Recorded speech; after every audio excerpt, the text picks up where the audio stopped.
Hello everyone, and in this video I will show you how to take full page screenshots in iOS 13. Go to Safari and find the web page or the content that you want to screenshot. I'll go to Apple.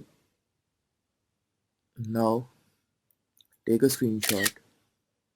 On the left bottom corner you can see the screenshot, tap on it. And you can tap on full page.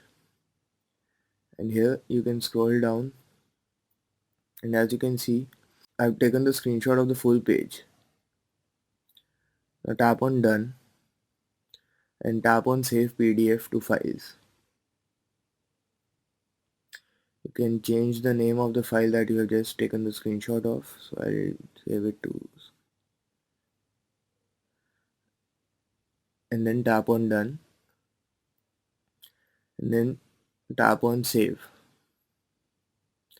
So you have to remember that when you take a screenshot of a full page, or when you take a scrolling screenshot on your iPhone, it does not save in the gallery. It saves as a PDF file on your iPhone. So that is how you take a full page screenshot on your iPhone.